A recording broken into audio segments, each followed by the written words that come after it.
আসসালামু আলাইকুম সবাইকে। অনলাইন স্টাডি হাউসের পক্ষ থেকে সবাইকে স্বাগতম।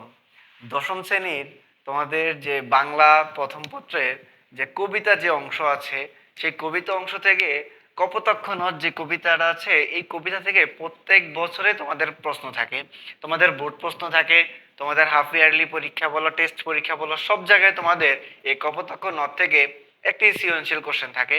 তো এই জন্য আমি আজকে তোমাদেরকে কপোতাক্ষ নদের কবি পরিচয় থেকে শুরু করে লাইন বাই লাইন তোমাদেরকে কবিতাটা বুঝিয়ে দিচ্ছি। দেখো দেখো কপোতাক্ষ নদ এটা হচ্ছে কি কবিতার নাম। এটা হচ্ছে কি মাইকেল মধুসূদন দত্ত লিখেছেন। মাইকেল মধুসূদন দত্ত এই কপোতাক্ষ নদ কবিতাটা যখন ফ্রান্সে ছিলেন তিনি, তখন সে ফ্রান্সে বসে এই কবিতাটা লিখেছেন। এই কপোতাক্ষ নদটা তিনি মাইকেল মধুসূদন দত্ত 1824 সালের 25শে জানুয়ারি, কত 25শে জানুয়ারি তিনি জন্মগ্রহণ করেন। ঠিক আছে, 25শে জানুয়ারি তিনি জন্মগ্রহণ করেন। আর তিনি হচ্ছে কোথায় জন্মগ্রহণ করেন?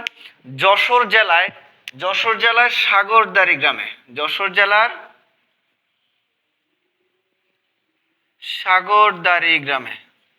ঠিক আছে, যশোর জেলার সাগরদাড়ি গ্রামে তিনি 1824 খ্রিস্টাব্দের 25শে জানুয়ারি জন্মগ্রহণ করেন। তো মাইকেল মধুসূদন দত্ত ওনার শিক্ষা জীবনে উনি হচ্ছে কলকাতা হিন্দু কলেজে উনি পড়াশোনা করছেন।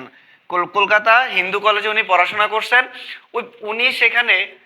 উনি সেখানে পড়া অবস্থায় তিনি ইংরেজি সাহিত্যের প্রতি খুব বেশি ধাবিত হয়েছেন। ইংরেজি সাহিত্যটা ওনার বেশি পছন্দ ছিল। ইংরেজি ভাষা এবং সাহিত্য নিয়ে তিনি চর্চা সেখান থেকে শুরু করেছিলেন মূলত। তারপরে হচ্ছে মাইকেল মধুসূদন দত্ত যখন ফ্রান্সে চলে গিয়েছিলেন, তিনি তার জীবিকার তাগিদে তিনি নিজেকে একটু ভাবতেছিলেন যে এই বাংলায় তিনি বাস করবেন না, এই বাংলার মানুষের সাথে তার হচ্ছে ম্যাচ করে না। তাই তিনি হচ্ছে কোথায়, তিনি হচ্ছে ফ্রান্সে চলে গিয়েছিলেন। সেখানে গিয়ে তিনি ভাবলেন যে ইংরেজি সাহিত্য লিখবেন, তিনি ইংরেজি কবিতা লিখবেন। কিন্তু ইংরেজি কবিতা লিখে তিনি কোনো পাত্তা পাচ্ছেন না, তিনি ইংরেজি কবিতা তিনি ফলপ্রসূ পাচ্ছেন না, কোনো তার এটা লাভ হচ্ছে না। তারপরে তিনি সর্বশেষ তিনি বুঝতে পারলেন যে না, তার যে চিরচেনা জন্মভূমি বাংলায়, সে বাংলায় তার ফিরে আসা উচিত।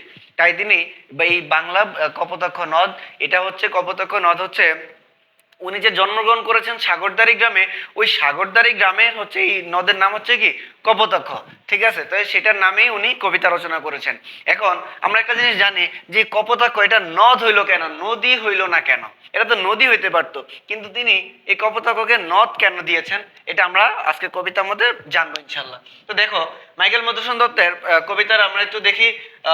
এখানে আমরা দুইটা জিনিস দেখতে পাচ্ছি, হ্যাঁ দুইটা পার্ট। একটা হচ্ছে কি এই প্রথম হচ্ছে 8 লাইন, পরে হচ্ছে কি 6 লাইন, অষ্টক আর হচ্ছে কি ষষ্ঠক। এটা হচ্ছে কি সনেট। এটা হচ্ছে কি চতুর্দশপদী কবিতা, চতুর্দশপদী কবিতা মাইকেল মধুসূদন দত্তের চতুর্দশপদী কবিতা থেকে এটা নেওয়া হয়েছে। ঠিক আছে, তো দেখো তিনি কবিতাটা কিভাবে শুরু করেছেন। সতত হে নদ তুমি পরমন মনে। সতত, আমরা জানি সতত শব্দের অর্থ কি সর্বদা। ঠিক আছে, সর্বদা। তিনি বলতেছেন যে উনি এই কপোতাক্ষ নদকে বলতেছেন যে সতত তুমি পড়ো মোর মনে। তুমি কবি নদীকে বলতেছেন তুমি সব সময় আমার মনে পড়ো, তোমাকে সব সময় আমি মনে পড়ো। সতত তোমার কথা ভাবি বিরলে। বিরলে অর্থ কি? বিরলে মানে হচ্ছে কি একাকী, একাকিত্ব সময়। ঠিক আছে,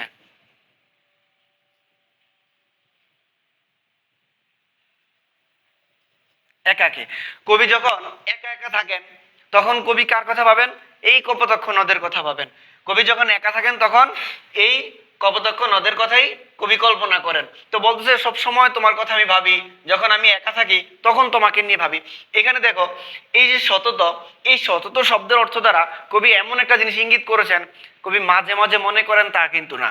কবি যে হুট করেই নদীর প্রেমে পড়ে আবার কবির এই বঙ্গজের প্রতি কবির প্রেম চলে গেছে তা কিন্তু না।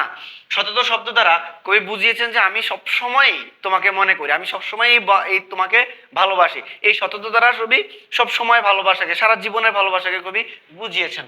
তারপর দেখো সতত যেমতি লোক নিশার স্বপনে। নিশা, নিশা শব্দের অর্থ কি? নিশা শব্দের অর্থ হচ্ছে রাত্রি। আর স্বপনে মানে কি? যে মানুষ যে স্বপ্ন দেখে। নিশা স্বপ্ন হচ্ছে মানুষ যে রাত্রে যে ঘুমের ঘরে যে স্বপ্ন দেখে। আমরা সাধারণত যেই জিনিসটা নিয়ে ভাবি, যে জিনিসটা নিয়ে আমরা বেশি বেশি কল্পনা করি দিনের বেলায়, সেটি আমরা কি রাতে স্বপ্নে দেখি। তো কবি এভাবে বলতেছেন যে যেমতি লোক নিশার স্বপনে শুনে মায়া মন্ত্রধ্বনি তব কলে কলে। এই তব শব্দের অর্থ হচ্ছে কি? তব শব্দ হচ্ছে তোমার। তব শব্দ অর্থ কি? তোমার। এ তোমার বলতে কাকে বুঝাইছে? কপোতাক্ষ নদকে। তো কাকে বুঝাইছে? কপোতাক্ষ নদকে বুঝাইছে। কবি বলতে যাচ্ছিল যে মানুষ যেমনি ভাবে এই ঘুমের মধ্যে, রাতের ঘুমের মধ্যে যে স্বপ্ন দেখে, ঠিক তেমনি ভাবে আমিও হচ্ছে কি করি, যে তোমার যে কলকলে যে ধ্বনি, সেই কলকলের ধ্বনিটা আমি শুনতে পাই। কবি, আমি এখানে একটু ভাবার্থ অর্থ বললি, কবি বুঝাতে যাচ্ছে যে মানুষ যেটার প্রতি বেশি প্রেম, যেটা নিয়ে মানুষ বেশি কল্পনা করে ভাবে, সেটা ঠিক যেমনি ভাবে মানুষ রাতের ঘুমের ঘরে স্বপ্ন দেখে, ঠিক আমি তুমি কপোতাক্ষ নদকে এত বেশি ভালোবাসি যে আমি কল্পনায়, ঘুমে, সব সময় আমি তোমার যে কলকলে ধ্বনি সেটা আমি নিজের কানে শুনতে পাই। একজন মানুষ এই দিক দিয়ে সামনে দিয়ে হেঁটে যাচ্ছে, ওই মানুষের পায়ের যে ধ্বনিটা, সেইটাকেও আমি তোমার কলকলে ধ্বনির মতো নেই। বাতাস আসছে, ঝড় তুফান আসছে, সেইটার ধ্বনিটাকেও আমি, আমার কাছে মনে হচ্ছে কি তুমি নদীর যে কলকলে ধ্বনি, সেই কলকলে ধ্বনিটা আমি কি আমার নিজের কানে আমি শুনতে পাই। কবি এক কথা হচ্ছে সব কিছুকেই তার হচ্ছে এই নদীর যে কলকলে শব্দ, সেই শব্দটাকে তিনি কি অনুধাবন করতে চেয়েছেন, অনুধাবন করেছেন। তারপর হচ্ছে কি আছে, জুড়াই এই কান আমি ভ্রান্তির ছলনে। তাহলে ভ্রান্তি মানে কি? ভ্রান্তির ছলনে, ঠিক আছে। ভ্রান্তি মানে কি? ভুল। ভ্রান্তি মানে কি? ভুল। কই বুঝতে চাচ্ছেন যে এই যে আমি যে আমার এই কান জুড়াই, তোমার কলকলে ধ্বনি, ধ্বনি দ্বারা আমি যে আমার কানটা জুড়াই, এটা হচ্ছে কি ভ্রান্তির ছলনে, এটা ভুল। আমি নিজেও জানি এটা ভুল, তবুও আমি তোমাকে এত বেশি ভালোবাসি যে আমি তোমার কথা কি ভ্রান্তির ছলনে, ভুলের মধ্য দিয়েও আমি সেই তোমার কলকলে ধ্বনিটা নিজেকে উপলব্ধি করি, নিজে মনে হচ্ছে নিজ কানে শুনছি, এমনটা অনুভব করছি।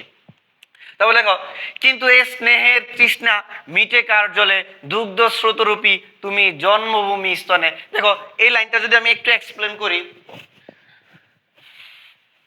বলতেছে যে কিন্তু এই স্নেহের তৃষ্ণা মিটে কার জলে। কিন্তু এই যে বাংলার প্রতি যে কবির যে এই কপোতাক্ষ নদের যে তৃষ্ণাটা, এটা কিসের মাধ্যমে কবির এই তৃষ্ণা মিটবে?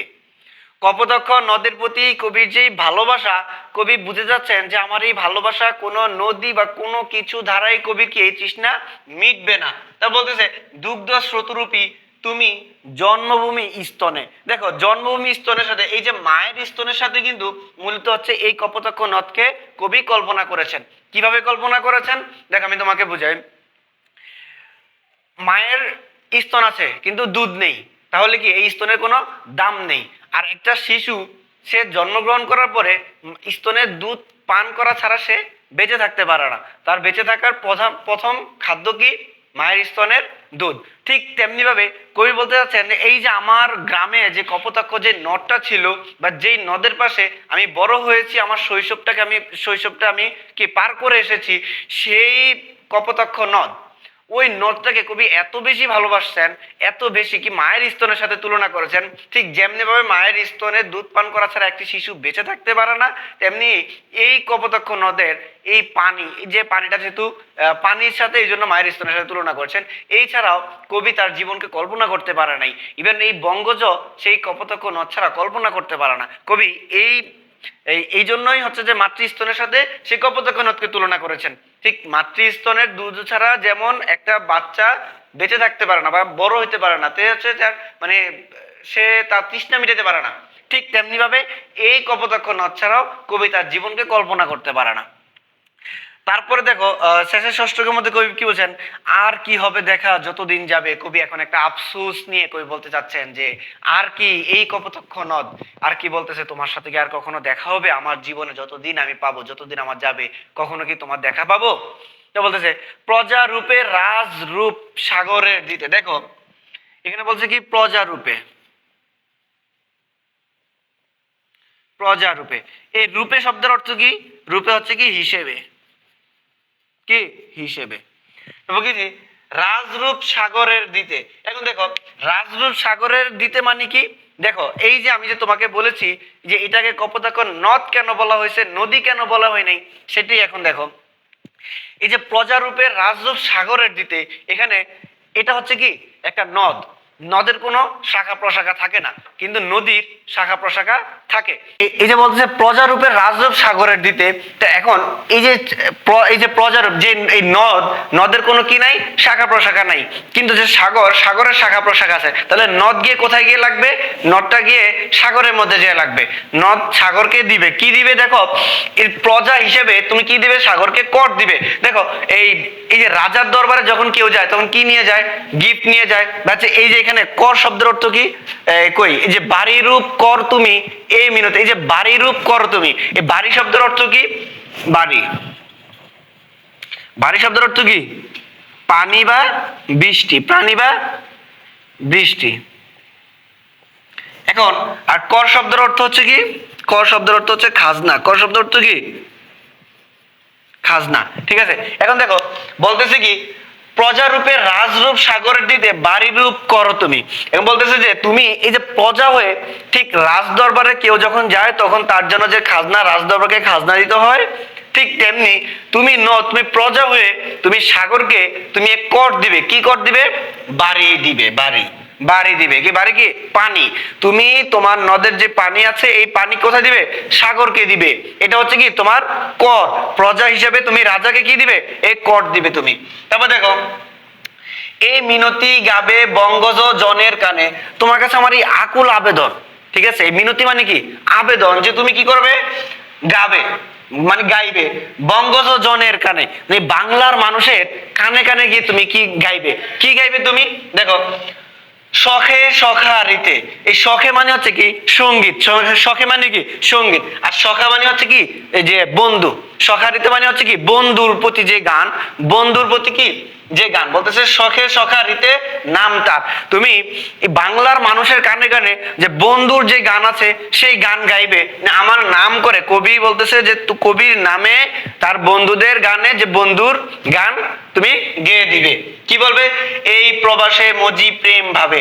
কবি যে এই যে প্রবাসে, কবি যে সে ফ্রান্সে বসে আছেন, বসে থেকেও যে কপোতাক্ষ নদ, এই যে নদের প্রতি কবি যে ভালোবাসা, বঙ্গের প্রতি যে ভালোবাসা কবি প্রকাশ করেছেন, কবি সেটাই বলছেন যে তুমি এই ভালোবাসার গানটা বাংলার মানুষের কানে কানে তুমি গিয়ে পৌঁছে দাও। লইছে যে তার নাম বঙ্গের সঙ্গীতে। এই বাংলার সঙ্গীতের মাধ্যমে যে কবি যে বাংলার প্রতি যে ভালোবাসা দেখিয়েছেন, কবি কপোতাক্ষ নদের প্রতি যে ভালোবাসা দেখিয়েছেন, এটা তুমি কি করো? বাংলার মানুষের কানে কানে পৌঁছে দাও।